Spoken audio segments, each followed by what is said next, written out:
so this is our first stab at what we want to do as a podcast, and I I frankly am really excited about it. How about yourself?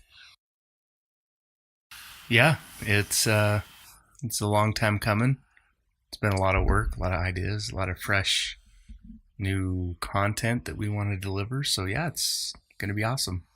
Excited. Yeah. So let's maybe talk about how we came up with the idea for Lost River Legends, and what we want to what we're doing, who we are, and where we're going with things, and kind of give the listeners an idea of some of our goals and how that can appeal to them. Yeah. So you and I have known each other we're cousins, but we've known each other since we were super young and been hanging out and kind of best friends for the longest time. But seems like every time we talk, there's always talk about, government conspiracy, alien, UFO, orbs. And most recently, it's kind of like Bigfoot, Sasquatch, Yeti, stuff like that. And it just seems like it occupies most of our time. And so we're like, hey, we're talking about this stuff all the time. Let's do a podcast.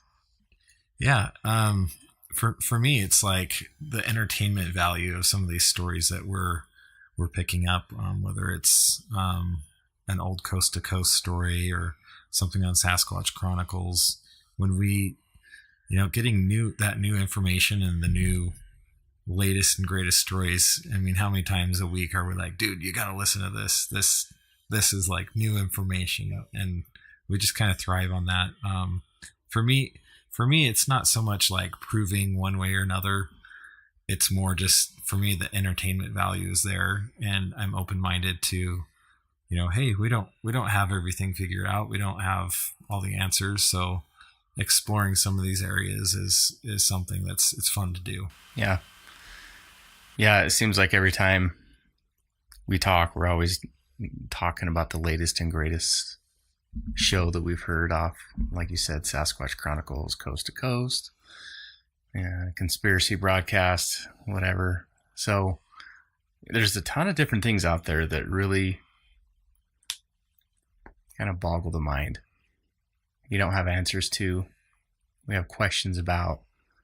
And it seems like, with Bigfoot, Sasquatch in particular, there's just so many groups on Facebook, groups just on the web in general, Instagram pages. It's crazy how many people have been involved with this for the longest time. And there's so much interest in it, but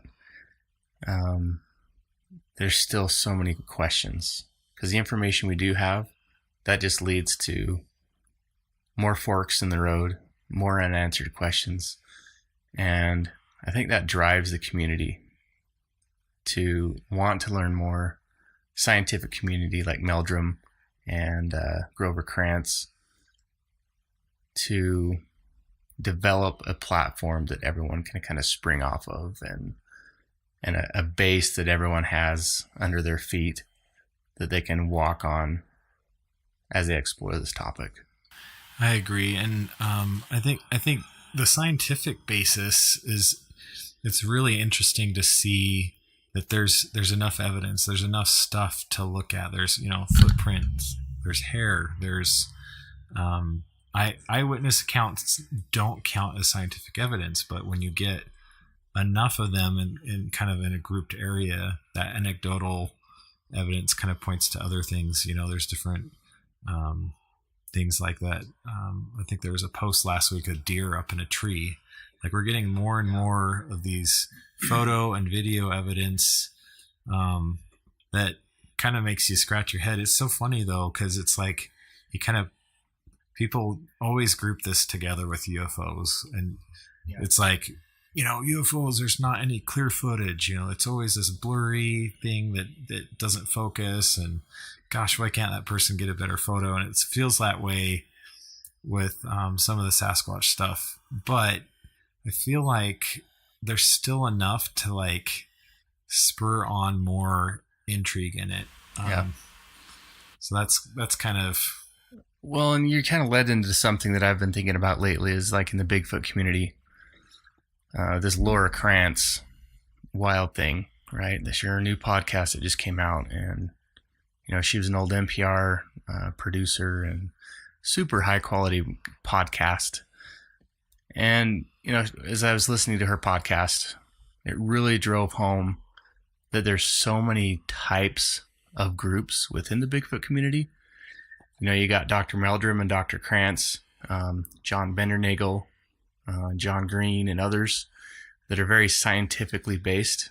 You got some that are, they want to hear the whoops and the hollers and the samurai chatter.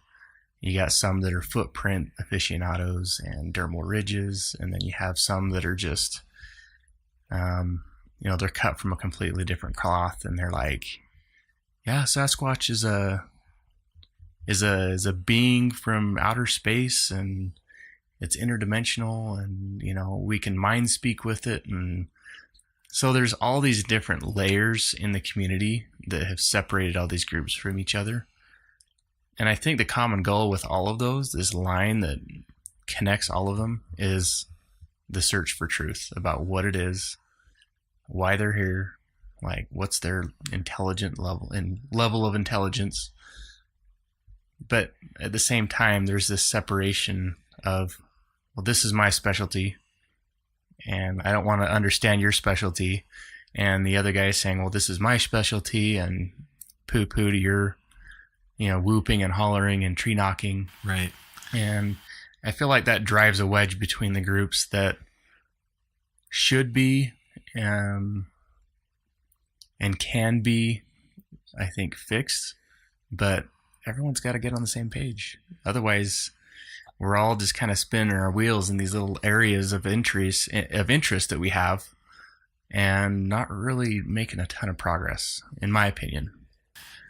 Yeah, it's almost like, do we need to have a UN meeting of Bigfoot? And have all views expressed in the same place? I guess the International Bigfoot Conference is I don't know if they're attempting to do that, but I think being open-minded enough to hear, some lady that's been feeding Sasquatch for 15 years out her back door, or to the tribal stories, I think hold a lot of validity. Yeah.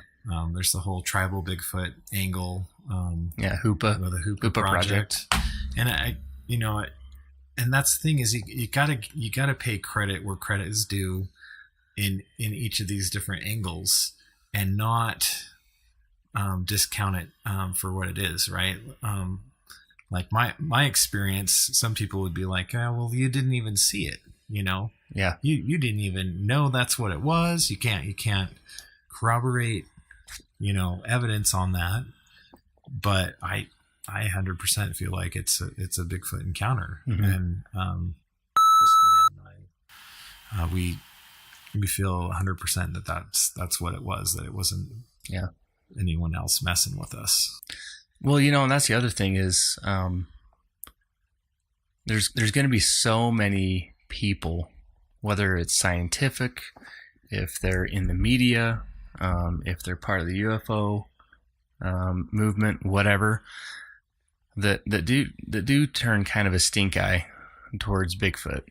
And I think Bigfoot people do the same thing to UFO people. And there's this, this separation of this is mine and that's yours. And, don't overlap these creatures, these beings, because they're not the same necessarily. But, my second oldest daughter, a couple years ago, we can share this in another episode, but she claims to have seen something while we were camping. She was 8 at the time, but there's no way to confirm whether it was a bear standing on its hind legs. It was close to camp. It was in a very, it was just 20 minutes away from Pocatello, Idaho. And there's a lot of campers around, very Um, very busy campsite.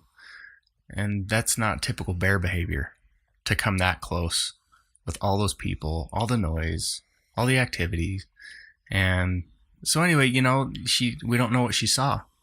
And so we got to put these pieces of evidence together and say, well, what isn't it? The standard deduction techniques that we go through and say, well, what isn't it? Well, it wasn't a wolf. It wasn't a coyote. It wasn't, and just like with your encounter, you and Christina, what it wasn't. And that whatever it leaves, whatever evidence is left, narrows it down to just a couple different things that it could be. And I think that happens to a lot of people is they've heard something, but haven't seen something. Or they smell something and haven't seen something. And so they don't get the full sensory experience like some of them have, where they've seen, smelled, heard, and maybe even touched all at once one of these creatures. So when your senses are not these experiences, but these these encounters, when it's reduced to just a couple senses, whether it's just sight or sound, whatever, it's a little harder to get people's true, I don't know what I'm trying to say here. Yeah. Thoughts on it. Like, right. Oh, it could have been this. And they just kind of like, oh, right. You didn't see anything. And so it definitely wasn't a Bigfoot. And you're like, no, like. Right. they think you're playing a game of jump to conclusions. Exactly. And that, well, I want to believe in this weird thing. So that's where we're going with that. That reminds me of the BFRO, how they have the different classes of sightings. There's class A, class B, they kind of go through, and there's different types of, or levels of experience. Exactly. And so they're able to kind of categorize that into different buckets. I kind of wanted to shift gears a little bit here and talk a little bit about Idaho, and kind of our focus here in Idaho. We both are Idaho boys, Brett more so than me, but growing up here, you kind of take for granted that we have Yellowstone in our backyard. We have the Sawtooth Range in the other backyard, and you've got Frank Church Wilderness, another 100 miles from that. Yeah. So it's really our proximity to some of these sightings and some of these experiences that people have is actually fairly close. With one of the closest ones that we know of is a BFR report that's within 20-30 minutes of where we sleep at night. Yeah. And so it's interesting how prolific these experiences are, and how they actually are more prolific than we might think. Mm-hmm. Yeah. So the one that's James just referred to, we live in Idaho Falls, Idaho, and that's kind of in the southeastern side of Idaho. And like James said, 20 minutes away, due east, basically, there was this BFR report of a Bigfoot sighting that was pretty intense. We can share that in a future episode and kind of get into the nitty gritty on that. But in addition, we're close to Sun Valley, relatively close, Haley, and Ketchum. And, we straddle the line with the Grand Teton National Forest, close to Jackson Hole. And so we're in this valley where we're located in East Idaho.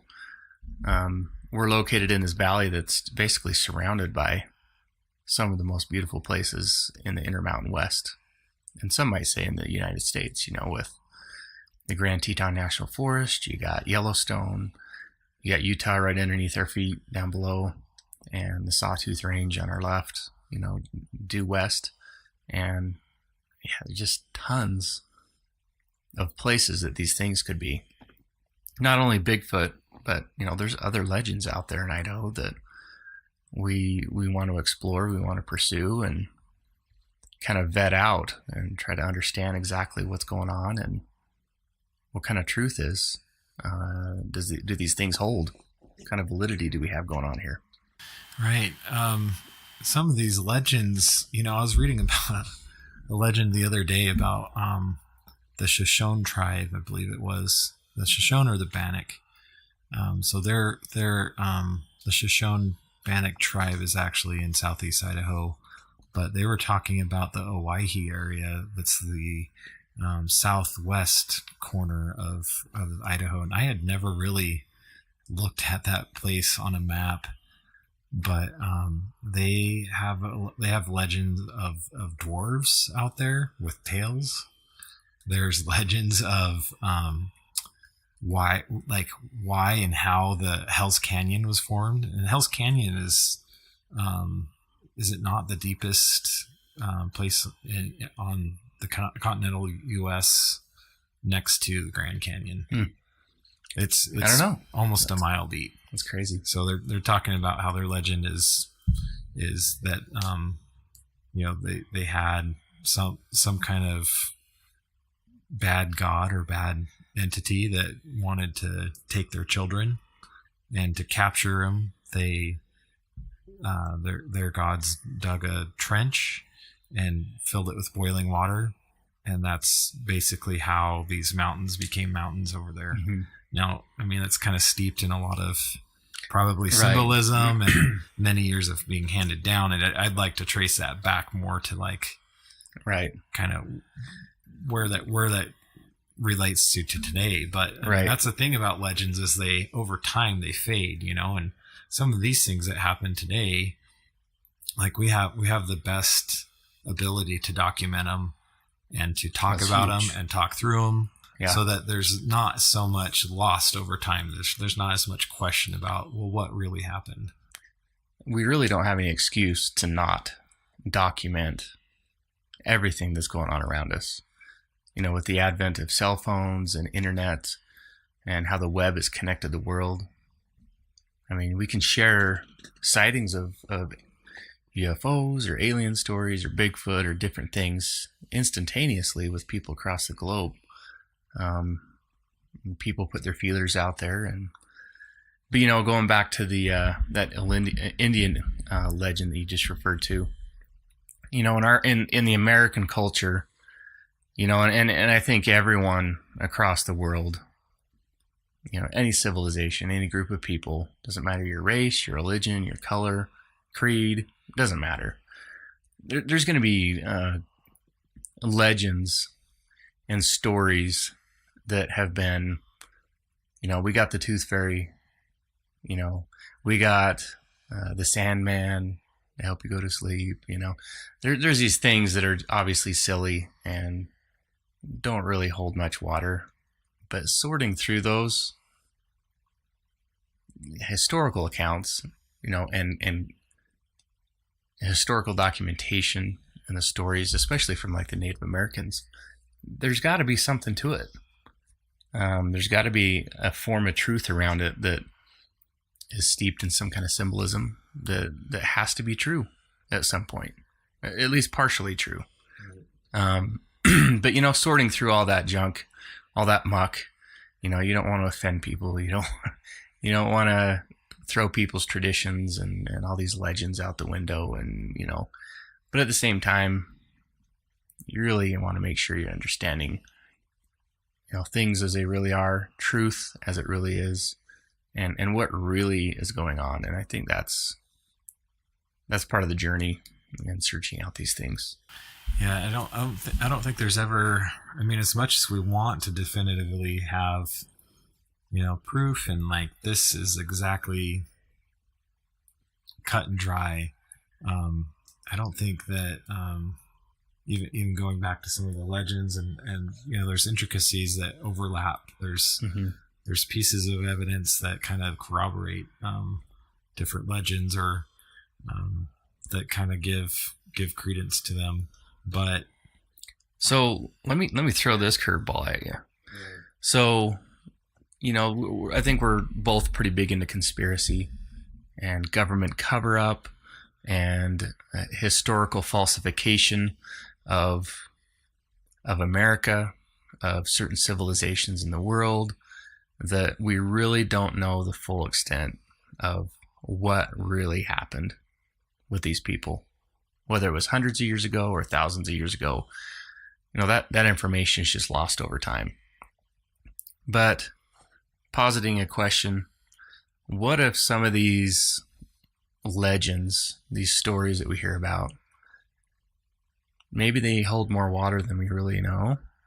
Maybe most of them, let's just say that a good chunk of them are actually true, but they were turned into stories and kind of changed a little bit to purposefully throw people off the scent, so to speak. I don't know. I could see that. I could see, a lot of legends. Let's kind of go back in time before, the technology to even record man's voice was around, or, there's been written religions and written languages, not religions, written languages and, pictograms and stories that way for a very long time. But the word of mouth tradition of a lot of tribal people, those are really, that was a really strong core of. That's how it was passed down. This is who we are, right? And you don't deviate from that. But even reaching into, crossing over into, is there an Atlantean culture? Is that predate Noah? Is that does it line up with the Bible? Yeah, the way that the way we know it. There's things in the Bible that kind of make you go, okay, I could see that was, the best way they could describe that at the time. You have Ezekiel and the wheel in the sky. You have, chariots in the sky, things like that. You have, the parting of the Red Sea. Did it happen 100% exactly that way? Or is there some other mechanism there? The pillar of fire and the cloud by night, was it right? Would we interpret that to be something else visually? Because we don't we have different way, we have a different schema, we have a different mindset of something related to it. Right. And then that brings up a good point, that the language across the whole world, there's hundreds of different languages, and branched out from that, even more dialects of those languages.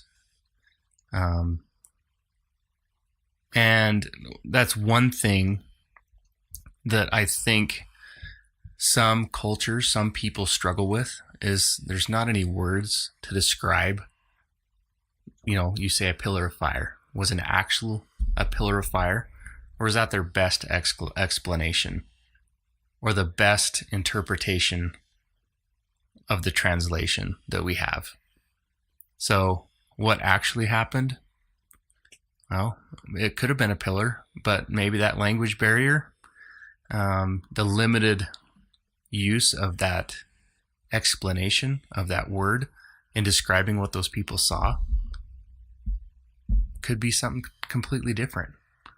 And I have some brothers that speak different languages, and most of them are Spanish languages.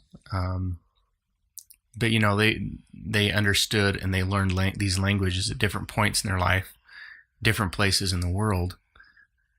And so again, that dialect and those little nuances come into play about, well, if you want to interpret this word, then you have to use the male and female, pronouns to describe things, and it could be different. So many little variables and nuances that really kind of befuddle the language barrier to what was actually seen and or heard, that brings that interpretation of what actually was seen into a kind of a new light. Yeah, it's also interesting, just kind of like what has netted out, right? Like these different cultures probably really tried to convey like the things that were important to them and communicate those things in the best way possible. You have those different petroglyphs in New Mexico, parts of Arizona, Utah, and there's a reason why they spent so much time and painstaking effort to do that. What were they trying, what are the Hopi trying to communicate with these, these beings that they depict that don't look like anything that we know of, in their masks and their ceremonies and their dances and things like that. So there's, without getting too granular and into that, and also not knowing everything about it to comprehensively bring it forth. Come on, James. Just just as citing it as an example, there's just really so much to explore, and I think that's why. Just kind of going down this road of legends, we have, we have Bigfoot stuff happening here regionally. We have over 940 documented reported UFO sightings in our state, and that's just on the New Fork site. So there could be a lot. On MUFON, there's a lot more. A bunch of other sites out there that collect those. So, and I have two that are unreported that happened in Idaho. So there's, and very well, some of your experiences could be this way or that. We don't know. Yeah. Right. And I think you bring up UFOs. And Idaho is a fairly small state. I don't know how long ago it was that we finally eclipsed 1 million people, in the whole United States, or in the whole state, excuse me. So, it's not a huge state. It's not a small state as far as, square miles in size, the physical size of the state, and we're regionally, there's clusters and whatnot, but there's, and that brings up a really good point is, there's, roughly 1,000 of these reported sightings of UFOs throughout the state. And those are just the reported ones. There might be some overlap. You got some people that might have reported their sighting to all 3 or 4 different major UFO reporting places just to make sure that they got everything covered and reported. So there might be a little overlap there, but probably hardly ever. Is there going to be overlap like that? But, with UFOs, I've noticed that there's a shift with, what is it, UAVs? Yeah. Unmanned aerial vehicles, or unmanned aerial phenomenon is kind of, so there's a lot of different, these little nuances in how people categorize UFO. If, back in the day, you hear UFO, you think little green men. But if you hear unmanned aerial vehicle or unmanned aerial phenomenon, that opens it up to, it could be an orb. It could be a light. It could be some kind of weird cloud. It could be a whole cluster of different things. And it doesn't necessarily tie it into a UFO and alien and some interdimensional thing. It kind of, puts your feet on the ground a little bit, in my opinion. Yeah, I think culturally there's a lot of schemas that come out of it. You have a lot of the pop culture tying into that. Exactly, yeah. You have, comic books and movies and things like that kind of tie into that. Speaking of the UAP thing, it's interesting to see that the different people that have had some experience or some interest in that. You've got the Clintons, obviously super fascinated with it, and Podesta, Tony Podesta, Hillary and Podesta were very much. So it's kind of like together on that one. It's like a little hobby of theirs, and it's like, well, why is that? Why is that something that is so interesting to them? What do they know that others don't? And we could sit here all day, just on the Hillary subject alone. But this isn't a political show. But the Tom DeLonge thing, that kind of seems to be what netted out of that little, I guess, publicly made known communication. Mm-hmm. Interesting. You say, you bring up Clinton. I remember that when she was on Jimmy Kimmel, and I think Jimmy Kimmel even asked Barack Obama once about UFOs. He asked, I think it was Clinton, Bill Clinton specifically, that he was asking. But in this one instance, he asked Hillary Clinton when she was a guest on his show, he asked her about, when you're president, are you going to finally open the files on UFOs and little green men and whatever? And she says, unmanned aerial phenomenon. That's what they call it now. And she was like, whatever, say what you want to say about Hillary Clinton, but she was pretty straight-faced as well about that statement. And it kind of perked her up. And I'm going, well, she had some physical cues there that really kind of drew my attention to, well, there's obviously something there that the government has tracked, that they're aware of, and they've classified these things. Used to be UFO, and now they're kind of migrating that term into UAPs. So, yeah, that's an interesting shift, and I think it's a good point to point it out. A lot of people don't want to talk about UFOs and Bigfoot in the same breath, and we're okay with it.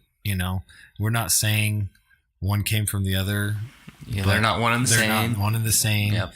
But we've both had different experiences that kind of make us, we're not wanting to go down. Did you have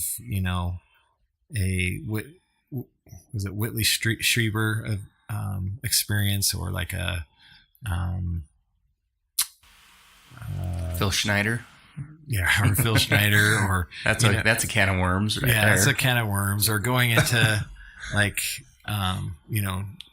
as interesting and fun as it is to listen to some of the David Wilcock and Corey Good stuff, and Ike. It's interesting. Yeah, it's interesting to listen to it and to assess it and to find the commonalities and to kind of see where there's overlap with. I mean, you've always got to weigh stuff in the balance of what your own personal feeling and belief is, and just kind of. I mean, there's no such thing as really drawing a conclusion with this stuff because the book's never closed. I was talking to my niece.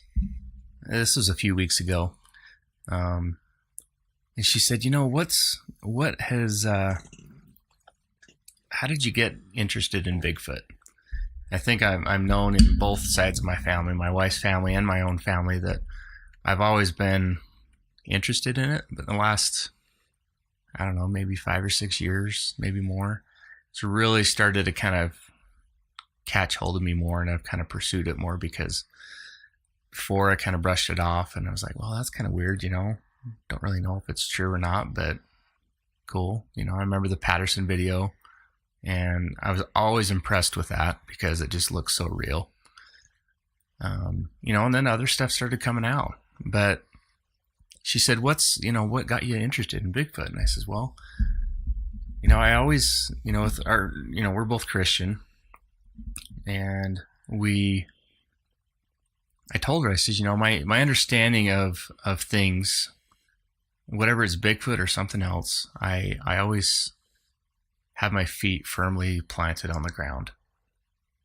And more importantly, the gospel, like my understanding of the gospel, my knowledge of scripture and how that plays a role in my life. But I kind of stretch my head into the clouds a little bit while my feet are planted on the ground. Because I want to, there's obviously so many mysteries to this world that we live in, that is, the mysteries of the physical world and the spiritual world or interdimensional world, whatever you want to call it, that there's so many little unknowns out there.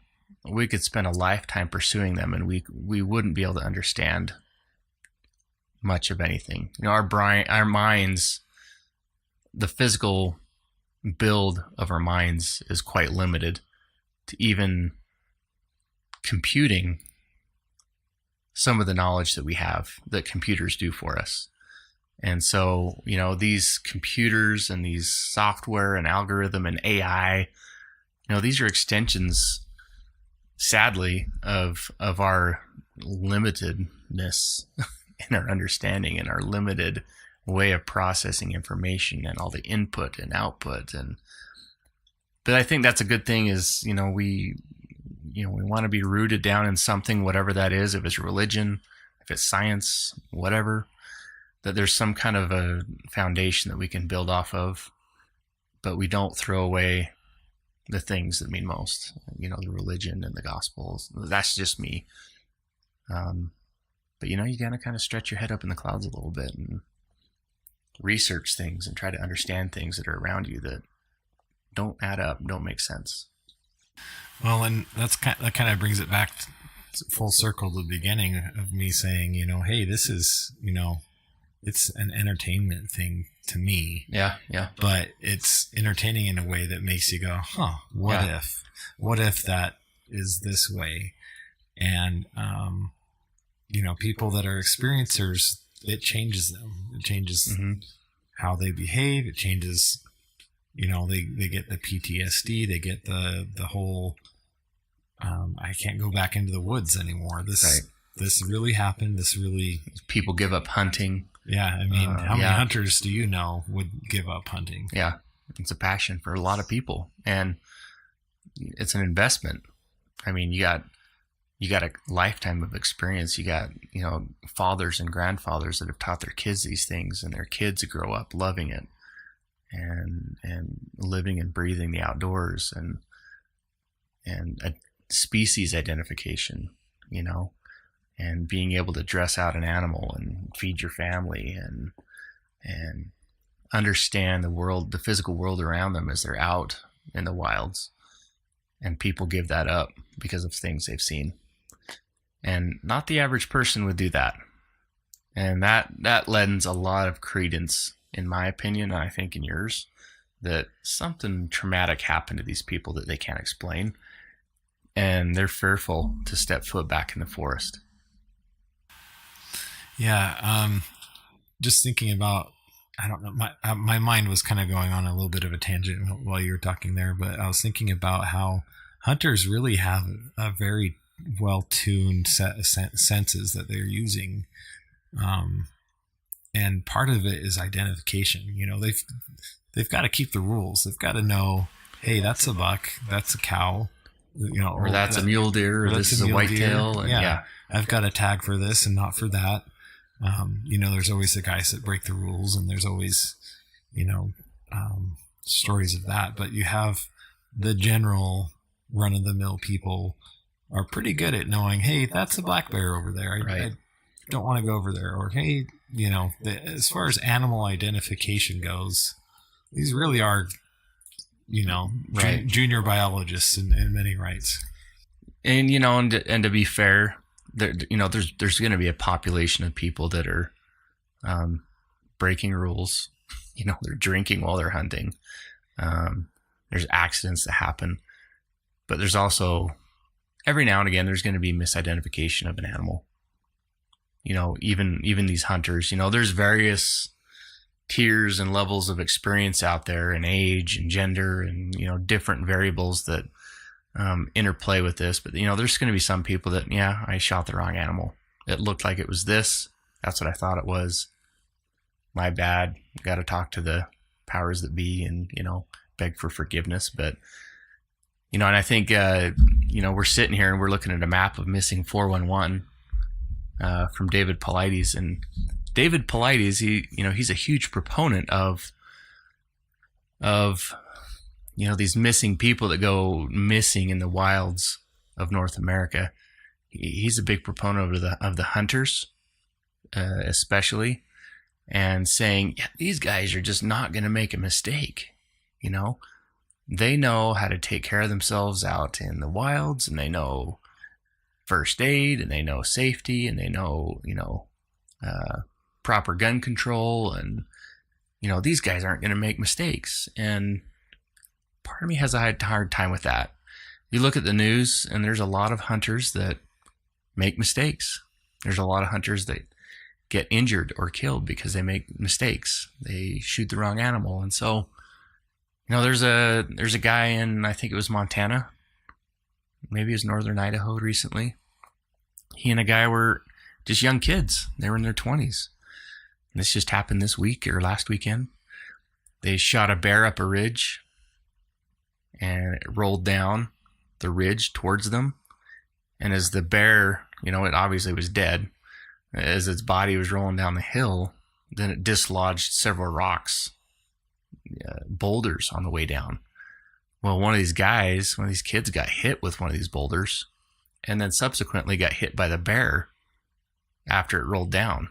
So, and I don't know the condition of him. He got pretty messed up from what I understand in a news article, but that kind of was a big tangent there. But I guess my point is, if there's a hunter or someone out in the wilds that sees something that he or she thinks is a Bigfoot,